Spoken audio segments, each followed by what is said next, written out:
আসসালামু আলাইকুম ওয়া রাহমাতুল্লাহি ওয়া বারাকাতুহু। নাহমাদুহু ওয়া নুসাল্লি আলা রাসূলিহিল কারীম, আম্মা বা'দ। ওয়াল্লাযীনা ইয়াকনুজুনা আয-যাহাবা ওয়াল ফিদ্দাতা ওয়া লা ইউনফিকুনাহা ফি সাবিলিল্লাহি ফাবাশশিরহুম বিআযাবিন আলীম। সম্মানিত দর্শক শ্রোতা, আপনাদের সকলকে আমন্ত্রণ জানাচ্ছি আপনাদের প্রিয় চ্যানেল বিজয় টিভির পর্দা। আপনারা দেখছেন বিআরবি কেবল নিবেদিত বারাকাতুস সাহারি। আজকের এই আয়োজনে প্রতিদিনের মতো আজকেও আমরা গুরুত্বপূর্ণ একটি বিষয় নিয়ে আলোচনা করব। সেই বিষয়টি হচ্ছে যাকাত আদায়ের গুরুত্ব। এ বিষয়ে আলোচনা করার জন্য স্টুডিওতে উপস্থিত হয়েছেন মুহতারাম মাওলানা আশরাফুল ইসলাম আজিজি। আসসালামু আলাইকুম ওয়া রাহমাতুল্লাহি ওয়া বারাকাতুহু। ওয়ালাইকুম আসসালাম ওয়া রাহমাতুল্লাহি ওয়া বারাকাতুহু। কেমন আছেন?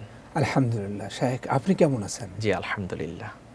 সম্মানিত দর্শক, মাহে রমাদানের এই মাগফিরাতের দশকে একটি কথা আপনাদেরকে স্মরণ করিয়ে দেওয়ার জন্যই আজকের এই আয়োজন। সেই বিষয়টি হচ্ছে মাহে রমাদানের সিয়াম যেমনিভাবে ফরজ, যাকাত আদায় করা ঠিক তেমনিভাবে ফরজ। আল্লাহ সুবহানাহু ওয়া তাআলা একবার, দুইবার, তিনবার নয়, বরং যাকাত, সদাকা, আল ইনফাক এই তিনটি শব্দ কোরআনুল কারিমে এসেছে ৮২ বার। নামাজের কথা এসেছে ৮২ বার, যাকাতের কথা এসেছে ৮২ বার। যাকাত শব্দের অর্থ হচ্ছে পবিত্রতা, যাকাত শব্দের অর্থ হচ্ছে বৃদ্ধি করা, অর্থাৎ যাকাত দিলে সম্পদের পবিত্র হয়, যাকাত দিলে সম্পদ বৃদ্ধি পায়। মুহতারাম, যাকাত সম্পর্কে কোরআন হাদিসে কি বলা আছে? ধন্যবাদ বিজ্ঞ উপস্থাপক মহোদয়। যাকাত সম্পর্কে আল্লাহ সুবহানাহু ওয়া তাআলা পাক কালামুল্লাহ শরীফের মধ্যে ৮২ জায়গায় আকিমুস সালাহ ওয়া আতুজ যাকাত, নামাজের সাথে সাথে যাকাতের গুরুত্ব সম্পর্কে অত্যন্ত তাৎপর্যপূর্ণ আলোচনা করেছেন। এবং আমরা সকলেই জানি ইসলামের যে ৫টি স্তম্ভ খুঁটি আছে, কালেমা, নামাজ, রোজা, যাকাত, হজ। পঞ্চম স্তম্ভ কিন্তু হজ, চতুর্থটা যাকাত। কালেমা, নামাজ, রোজার পরেই আমাদের সমাজে যারা বিত্তশালী ব্যক্তি, যাদেরকে আল্লাহ সম্পদ দিয়েছেন, ধনী ব্যক্তি, তাদেরকে অবশ্যই যাকাত আদায় করতে হবে, এটি ফরজ। এবং এই যাকাত আদায়ের গুরুত্ব সম্পর্কে আমরা সকলেই জানি যে ইসলামের প্রথম খলিফা সাইয়্যিদুনা আবু বকর সিদ্দিক রাদিয়াল্লাহু তাআলা আনহু তিনি বলিষ্ঠ কণ্ঠে বলেছিলেন যে রাসূলুল্লাহ সাল্লাল্লাহু আলাইহি সাল্লামের যুগে যে ব্যক্তি একটি ছোট্ট ছাগলের বাচ্চাও যাকাত হিসেবে দিত, এখন যদি সেটি না দেয় আমি তার বিরুদ্ধে জিহাদ ঘোষণা করব। এত গুরুত্ব দিয়েছিলেন, অনেক গুরুত্ব দিয়েছেন। এবং আল্লাহ রাসূল সাল্লাল্লাহু আলাইহি সাল্লামের খলিফা আমিরুল মুমিনিন হযরত আবু বকর সিদ্দিক রাদিয়াল্লাহু তাআলা আনহু বলেছেন, যাকাত হিসেবে যদি একটি বকরি বা ছাগলের দড়িও যাকাত দিত, আজকে যদি সেটা না দেয় তাহলে আমি তার বিরুদ্ধে জিহাদ ঘোষণা করব। এবং আপনি জানেন রাসূলুল্লাহ সাল্লাল্লাহু আলাইহি সাল্লাম বলেছেন, আজ যাকাতু কান্তারাতুল ইসলাম, যাকাত হচ্ছে ধনী গরিবের মধ্যে সেতু বন্ধন। যাকাত দিবে কে? সম্পদশালী লোক, যার ৭.৫ ভরি স্বর্ণ, ৫২ তোলা রৌপ্য আছে, অথবা ক্যাশ টাকা ৭০-৮০ হাজার টাকা আছে, সে ২.৫% যাকাত দিবে গরিব দুঃখীকে। ২.৫%, শতকরা ২.৫ টাকা, এবং লাখে ২.৫০০ টাকা যাকাত দিয়ে তার সম্পদকে সে পবিত্র করবে। এবং সম্মানিত উপস্থাপক মহোদয়, এখানে যাকাতটা কিন্তু তামলিকুল মাল, আমরা যাদেরকে দেব তাদেরকে মালিক বানিয়ে দেওয়া। যাকাত দাতা নিজে কোনো কিছু না করে সম্পদটা তাদেরকে মালিক বানিয়ে দেওয়া। এবং এই প্রসঙ্গে যাকাত কাদেরকে দিতে হবে এটাও পাক কালামুল্লাহ শরীফে আল্লাহ সুবহানাহু ওয়া তাআলা স্পষ্ট করে দিয়েছেন যে যাকাত কার উপরে ফরজ, এ বিষয়টাও স্পষ্ট করে দিয়েছেন যে যিনি নিসাব পরিমাণ সম্পদের মালিক হবে এবং নিসাব পরিমাণ ৭.৫ ভরি বা ৭.৫ তোলা স্বর্ণ, ৫২ তোলা রৌপ্য, অথবা সমপরিমাণ অর্থ, সোনাও নেই রূপাও নেই, বা কিছু সোনা কিছু রূপা আছে, কিন্তু ৫২ তোলা রৌপ্যের পরিমাণ সম্পদ যদি তার কাছে থাকে, টাকা থাকে, তার উপরে যাকাত ফরজ। এবং সাহাবায়ে কেরাম বলেছেন, ইয়া রাসূলুল্লাহ, আমাদের কিছু সম্পদ নিসাব পরিমাণ বা পূর্ণ ১ বছর বয়স হয় না, তবু আল্লাহর হাবিব বলেছেন সেগুলো যাকাত দিয়ে দেওয়া উত্তম হবে। এবং এখানে মাহে রমাদানে হযরত আলী রাদিয়াল্লাহু তাআলা আনহুর খেলাফত থেকে যাকাত দেওয়াটাকে উদ্বুদ্ধ করা হয়েছে, কারণ যাকাত দিলে ৭০ থেকে ৭০০ গুণ পর্যন্ত সওয়াব পাওয়া যায়। সুবহানাল্লাহ। যাকাত যদি কেউ না দেয় তাহলে তার কি শাস্তি হবে? যাকাত যদি কেউ না দেয় সে ব্যাপারে ইচ্ছাকৃত এবং অনিচ্ছাকৃত দুইটা কথা আছে। ইচ্ছাকৃত কেউ যদি যাকাত অস্বীকার করে তাহলে তো সে একটা ফরজ অস্বীকার করলো, তার ঈমান থাকতে পারে না। আর শয়তানের ধোকায় অনিচ্ছাকৃতভাবে যদি সে জাকাত না দেয়, তাকে অবশ্যই উলামায়ে কেরামের দায়িত্ব হলো তাকে বুঝায়ে তার সম্পদকে পবিত্র করার জন্য। কারণ অপবিত্র সম্পদ ভক্ষণ করলে তার কোনো ইবাদত আল্লাহর দরবারে কবুল হয় না। সহি মুসলিম শরীফের মধ্যে স্পষ্ট এসেছে, একজন ব্যক্তি ধুলার মধ্যে গড়াগড়ি খাচ্ছেন এবং ইয়া রব্বি বলে আল্লাহর দরবারে সে কান্নাকাটি করছেন। রাসূলুল্লাহ সাল্লাল্লাহু আলাইহি সাল্লাম বলেছেন, ওয়া তুআমু হারামুন ওয়া মাশরাবু হারামুন ওয়া গুজিয়া বিল হারাম। তার খাদ্য হারাম, তার পানি হারাম, তার লেনদেন মুআমালাত হারাম। এই ব্যক্তির দোয়া কখনো আল্লাহর দরবারে কবুল হতে পারে না। সুতরাং যারা জাকাত দেয় না তাদের দোয়া কখনো আল্লাহর দরবারে কবুল হতে পারে না। এবং পাক কালামুল্লাহ শরীফের মধ্যে আল্লাহ সুবহানাহু ওয়া তাআলা ইরশাদ করেছেন যে জাকাত, যে সম্পদগুলো জাকাতের জন্য দেওয়ার কথা ছিল, এই সম্পদগুলো কিয়ামতের ময়দানে আগুন হবে এবং সেই আগুন হয়ে সেগুলো তার শরীরের মধ্যে আগুন দিয়ে সেই আঘাত আনা হবে এবং তার এবং আযাব আপনি হবে। জানেন সূরা তাওবা আল্লাহ সুবহানাহু ওয়া তাআলা বলেছেন, ওয়াল্লাযীনা ইয়াকনিজুনা আয-যাহাবা ওয়াল ফিদ্দা ওয়া লা ইউনফিকুনাহা ফি সাবিলিল্লাহ ফাবাশশিরহুম বিআযাবিন আলীম।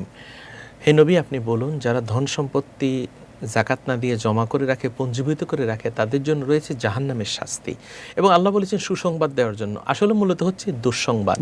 ইয়াউমা ইউহমা আলাইহা ফি নারি জাহান্নাম ফাতুকা বিহা জিবাহুহুম ওয়া জুনুবুহুম ওয়া যুহুরুহুম হাযা মা কানাসতুম লিআনফুসিকুম ফাযুকু মা কুনতুম তাকনিজুন।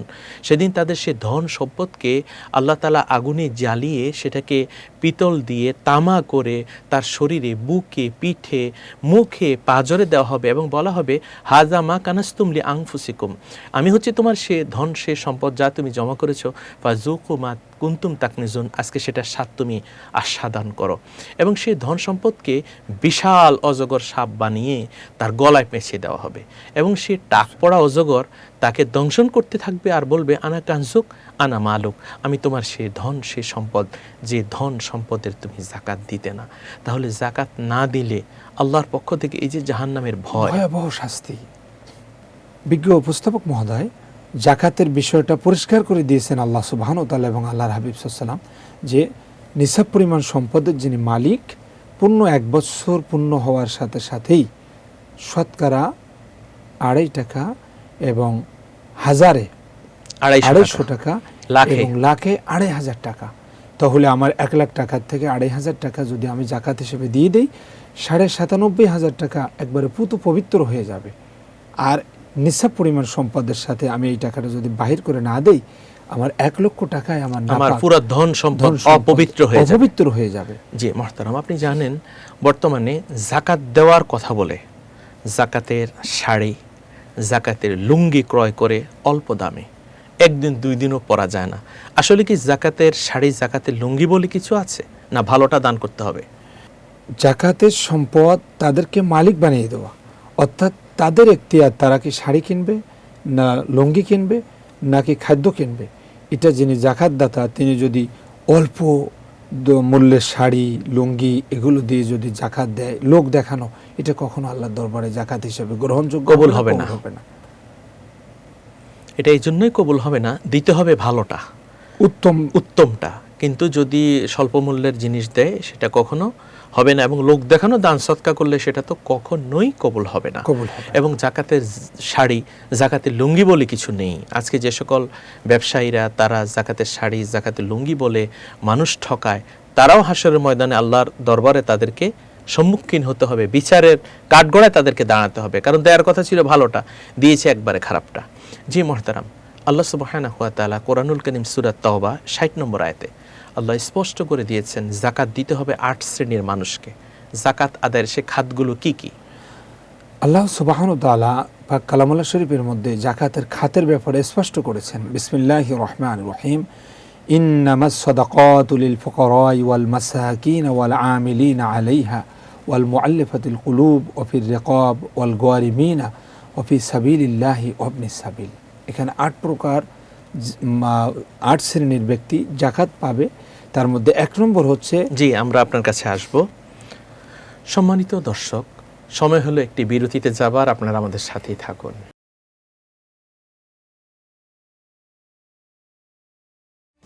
আলহামদুলিল্লাহ, বিরতির পর আমরা ফিরে আসলাম আপনাদের প্রিয় চ্যানেল বিজেটিভির পর্দায়। আপনারা দেখছেন বিআরবি কেবল নিবেদিত বারাকাতুস সাহারি। আমরা আজকে আলোচনা করছি যাকাত আদায়ের গুরুত্ব এ বিষয়ে। আমাদের সাথে উপস্থিত রয়েছেন দেশ বরেণ্য প্রখ্যাত আলেমদ্বীন মোহতারাম মাওলানা আশরাফুল ইসলাম আজিজি। আপনি বলছিলেন যাকাত আদায়ের খাত সম্পর্কে। জি, আল্লাহ সুবহানাহু ওয়া তাআলা যাকাত আদায়ের খাতের ব্যাপারে স্পষ্ট বর্ণনা দিয়েছেন, ইন্নামাস সাদাকাতু লিল ফুকারাই ওয়াল মাসাকিন। এই জাকাতের, এই সদকার টাকা, জাকাতের টাকা পাবে এক নম্বরে ফকির, যারা আমাদের সমাজে ফকির।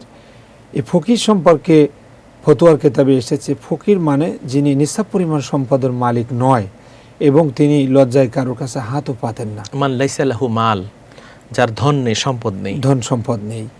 এবং মিসকিন, যিনি ওয়াক্তের মুহতাজ, তিনি প্রতি ওয়াক্তে কোনো না কোনো অভাবের কারণে কারোর কাছে দ্বারস্থ হতে হয়। অর্থাৎ সকালের নাস্তা টাকা নাই, দুপুরে খাবারের টাকা নাই, বাড়ি নাই, ঘর নাই। শরীয়ত তাকে মিসকিন বলেছেন। ইন্নামাস সাদাকাতু লিল ফুকারাই ওয়াল মাসাকিনা ওয়াল আমিলিনা আলাইহা। এবং জাকাত আদায়ে যে সমস্ত আমিলিন, কর্মচারী থাকবে ইসলামিক রাষ্ট্রে, তাদেরকে বেতন হিসেবে জাকাতের খাত থেকে সরকার, যিনি ইসলামী রাষ্ট্রের যিনি সরকার থাকবেন, খলিফা থাকবেন, তিনি এখান থেকে তাদেরকে বেতন দিতে পারবেন। এবং আমরা যদি মাদ্রাসায়ও কাউকে কালেক্টর হিসেবে আমরা নিযুক্ত করি জাকাত আদায়ে, তাহলে তাকেও জাকাত আদায়ের খাতের টাকা থেকে তাকে বেতন দেওয়া যাবে। এটা হচ্ছে 3 নম্বর খাত, নাম্বার 3, 3 নম্বর খাত।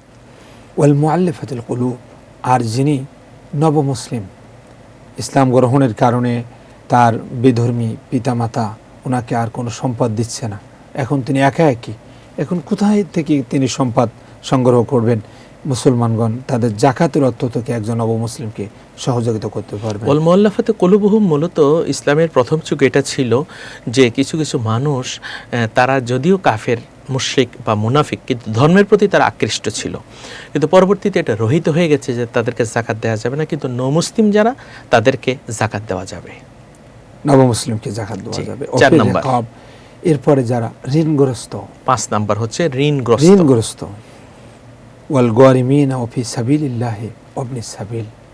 এরপরে আরো বলা হয়েছে যারা আল্লাহর রাস্তায় মুসাফির আছে, মুসাফির পথিক, আল্লাহর রাস্তায় আল্লাহওয়ালা মুসাফির হঠাৎ করে রাস্তায় এসে সম্বল হারিয়ে ফেলছে, এখন তার আর কোনো সম্বল নাই, জাকাতের খাত থেকে তাকে জাকাত দেওয়া যাবে। বিশেষ করে আমাদের দেশে গরিব মিসকিন যারা আছে, এদের খাতই বেশি আছে। গরিবদের পাশে দাঁড়ানোর মাস এই রমজান মাস, মাগফিরাতের এই দিনে যদি আমরা গরিব মিসকিন অসহায়দের পাশে জাকাতের খাত থেকে আমরা তাদেরকে যদি স্বাবলম্বী করতে পারি, আল্লাহ সুবহানাহু ওয়া তাআলা খুশি হবেন এবং স্রষ্টার ইবাদতের সাথে সৃষ্টির যে সেবা, এটা বহিঃপ্রকাশ পাবে। জি মোহতারাম, আপনি অনেক সুন্দর বলেছেন। তাহলে যে ধনী মানুষ, তিনি ঋণগ্রস্ত, তিনি আগে সবাইকে জাকাত দিতেন, কিন্তু এখন তিনি অনেক টাকা ঋণী হয়ে গেছেন, তিনি কি জাকাত নিতে পারবেন? একজন ধনী ছিলেন, এখন ঋণগ্রস্ত হয়ে গেছেন, এটা আল্লাহর একটা পরীক্ষা। তবে জাকাতের ব্যাপারে, দান সৎকার ব্যাপারে আল্লাহ সুবহানাহু ওয়া তাআলা বলেছেন যে তাদেরকে তোমরা খুঁজে খুঁজে তালাশ করে বাহির করে তাদেরকে তোমরা জাকাতের অর্থ দাও, যারা তোমাদের কাছে হাত পাতে না, অথচ তাদের কষ্টের কথা আল্লাহকে বলে, অন্য কাউকে বলে না লজ্জায়, তাদেরকে তোমরা খুঁজে খুঁজে জাকাতের অর্থ তাদেরকে দান করো। একজন ধনী মানুষ আগে ধনী ছিলেন, আল্লাহর পরীক্ষায় অসুস্থতার কারণে হোক, যে কোনো বালা মুসিবতের কারণে হোক, যদি ঋণগ্রস্ত হয়, আমরা তাকে জাকাতের টাকা দিয়ে সহযোগিতা করতে পারবো। আলহামদুলিল্লাহ, এটি ইসলামের সবচেয়ে উত্তম বিধান। জি আলহামদুলিল্লাহ, আপনি অনেক চমৎকার বলেছেন। আত্মীয় স্বজন, গরিব দুঃখীকে কি জাকাতের টাকা দেওয়া যাবে? ফতোয়া আলমগীরের মধ্যে এসেছে স্পষ্টভাবে যে যার আত্মীয় স্বজন, আপনজন, এলাকাবাসী, প্রতিবেশী জাকাত পাওয়ার মুহতাজ, যে আমাদের যদি জাকাত দিতেন আমরা উপকৃত হতাম, কিন্তু উনি লোক দেখানোর কারণে নিজের এলাকার থেকে অন্য এলাকায় যে দানবীর সাজবে, লোক বাহাবা দেবে, নারায়ে তাকবীর আল্লাহু আকবার বলে অমুক দানবীরের আগমন, শুভেচ্ছা স্বাগতম দেবে, এরকম আশায় তিনি অন্য জায়গায় যে জাকাত দিচ্ছেন, তার জাকাত কখনো আল্লাহর দরবারে কবুল হবে না। ফতোয়া আলমগীরিতে স্পষ্ট এসেছে জাকাতের সম্পদ পাওয়ার হকদার হলো প্রথমেই তার আত্মীয় স্বজন, প্রতিবেশী। এবং এটা তো কোরআনেও এসেছে, ওয়াল আকরাবিন, তার কাছের যারা, তার প্রতিবেশী যারা, তাদেরকে জাকাত দিতে হবে। জি আলহামদুলিল্লাহ। তাহলে আমরা প্রথমেই জাকাতের খাতটা দিব আমার আত্মীয় স্বজন যারা রয়েছে তাদেরকে এবং যারা প্রতিবেশী তাদেরকে। যদি আমি জাকাত আমার আত্মীয় স্বজনকে দিই তাহলে আমি দ্বিগুণ সওয়াব পাবো। একটা হচ্ছে জাকাত হিসাবে সওয়াব পাবো, দ্বিতীয় হলো আত্মীয় স্বজনকে দান সৎকা করলে সেটা আমরা সওয়াব পাবো। মসজিদে কি জাকাত দেওয়া যাবে? মসজিদে জাকাতের টাকা দেওয়া যাবে না, এ ব্যাপারে নিষেধাজ্ঞা আছে। কারণ মসজিদ আল্লাহর ঘর, এটা আমরা সবাই জানি।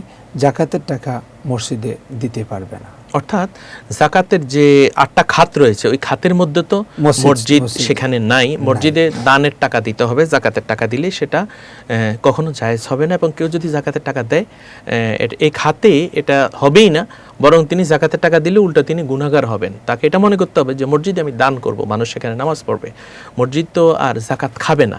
জাকাত খাওয়ার জন্য এখানে 8টা খাত রয়েছে এবং তাকে সেই ব্যক্তি হতে হবে। জি মোহতারাম, মাদ্রাসায় কি জাকাত দেওয়া যাবে? মাদ্রাসার অনেক মাদ্রাসা আমরা দেখছি লিল্লাহ তহবিল বা এতিমখানা নামে অ্যাকাউন্ট খোলা আছে। এ ব্যাপারে উলামায়ে কেরাম ঐক্যমত পোষণ করেছেন যে যদি উপযুক্তভাবে এই টাকাটা এতিমখানার জন্য, এতিমখানার অ্যাকাউন্টেই যদি এটা জমা হয়ে এতিমদের উদ্দেশ্যে যদি এটা ব্যয় হয়, আলেম তৈরির জন্য, এতিম দুস্থ অসহায় মিসকিন বাচ্চাদের লেখাপড়ার জন্য, তাহলে এ ব্যাপারে উলামায়ে কেরাম ঐক্যমত পোষণ করেছেন যে নিতে পারবে। তবে এটা কিন্তু এতিমখানার ছাত্ররা এটার মালিক, এটা উস্তাদেরা বেতন হিসেবে নিতে পারবে না। জি, অনেক সুন্দর কথা বলেছেন। অর্থাৎ জাকাতের টাকা মাদ্রাসায় দেওয়া যাবে না, জাকাতের টাকা দিয়ে মাদ্রাসা ভবন করা যাবে না, কিন্তু জাকাতের টাকা দিয়ে ছাত্রদের কিতাব কেনা যাবে এবং জাকাতের টাকা দিয়ে ছাত্রদের ভরণ পোষণ করা যাবে। জাকাতের টাকা দিয়ে ছাত্রদেরও জামা কাপড় কিনে দেওয়া যাবে, কিন্তু সেটা শিক্ষককে দেওয়া যাবে না বা মাদ্রাসায় দেওয়া যাবে না। তবে মাদ্রাসায় যদি লিল্লাহ ফান্ড থাকে সেখানে দেওয়া যাবে। জি, আপনি অনেক সুন্দর কথা বলেছেন। জি মোহতারাম, বিশেষ করে অনেকে মা বাবাকে জাকাতের টাকা দিতে চায়, মা বাবাকে জাকাতের টাকা দেওয়া যাবে? মা বাবাকে জাকাতের টাকা দেওয়া যাবে না। মা বাবা আমাদের সবচেয়ে পৃথিবীতে আমাদের আল্লাহর পরে। আল্লাহ সুবহানাহু ওয়া তাআলা স্পষ্টভাবে বলেছেন ওয়াবিল ওয়ালিদাইন ইহসানা। অর্থাৎ মা বাবাকে আমি আমার নিজের টাকা দান করব, আর আমার যে ধন সম্পদ তার মালিকও তো হচ্ছে মা বাবা। আনতা ওয়া মালুক আলি আবিকা, আল্লাহ রাসূল সাল্লাল্লাহু আলাইহি ওয়াসাল্লাম বলেছেন তোমার ধন সম্পদ এবং তুমিই হচ্ছে তোমার মা বাবার জন্য। সুবহানাল্লাহ। জি, আপনি অনেক সুন্দর আলোচনা করেছেন। বিজয় টিভির পক্ষ থেকে আপনাকে অনেক অনেক মোবারকবাদ। আপনাকেও বিজ্ঞ উপস্থাপক মহোদয়, আপনাকে অসংখ্য ধন্যবাদ। জি আলহামদুলিল্লাহ, ধন্যবাদ, কৃতজ্ঞতা এবং ভালোবাসা জানাচ্ছি আমাদের সম্মানিত দর্শক শ্রোতা আপনাদেরকে, যারা এতক্ষণ পর্যন্ত আপনাদের প্রিয় চ্যানেল বিজয় টিভির পর্দায় বিআরবি কেবল নিবেদিত বারাকাতুস সাহারি আজকের আয়োজনে জাকাত আদায়ের গুরুত্ব সম্পর্কে জানলেন। আসলে ইন্নামাল আমালু বিন্নিয়াত, নিয়ত অনুযায়ী কিন্তু আল্লাহ তাআলা সওয়াব দান করবেন। মাহে রমাদানে আমরা জাকাত দিব 70 থেকে 700 গুণ বেশি সওয়াব পাওয়ার জন্য। আর মাহে রমাদানে আমরা লিখে রাখবো সারা বছর আমার আয় ইনকাম, সেটা স্বর্ণ হোক, রৌপ্য হোক, অথবা আমার ব্যবসার প্রাতিষ্ঠানিক টাকা হোক, অথবা ব্যাংক ব্যালেন্স হোক, সেটার আমরা জাকাত দিব। কাউকে দেখানোর জন্য নয়, দেখাবো শুধুমাত্র একজন আল্লাহকে। আর জাকাত দিতে হবে আমার আশেপাশে যারা রয়েছে, গরিব দুঃখী, পাড়া প্রতিবেশী, আত্মীয় স্বজন, তাদেরকে জাকাত দিলেই বেশি সওয়াব হবে। আল্লাহ সুবহানাহু ওয়া তাআলা আমাদের প্রত্যেকের জাকাতকে কবুল করুন এবং আল্লাহ তাআলা আমাদের এবং আমাদের চারপাশের সকল মুসলিম ভাই বোনদেরকে স্বাবলম্বী করুন। আমরা যেন কারো কাছে জাকাতের জন্য হাত পাততে না হয়, আল্লাহ আমাদের সে তৌফিকও দান করুন। আল্লাহুম্মা আমিন। সম্মানিত দর্শক শ্রোতা, দেখতে দেখতে আজকের আয়োজনের আমরা একেবারে শেষ পর্যায়ে চলে এসেছি। আগামীকাল দেখা হবে বিজয় টিভির পর্দায় বিআরবি কেবল নিবেদিত বারাকাতুস সাহারি এই অনুষ্ঠানে। সকলে সুস্থ সুন্দর থাকুন। আল্লাহ তাআলা আমাদের সিয়াম কিয়াম মাহে রমাদানের সকল ইবাদত কবুল করুন। আল্লাহুম্মা আমিন। আসসালামু আলাইকুম ওয়া রাহমাতুল্লাহি ওয়া বারাকাতুহু।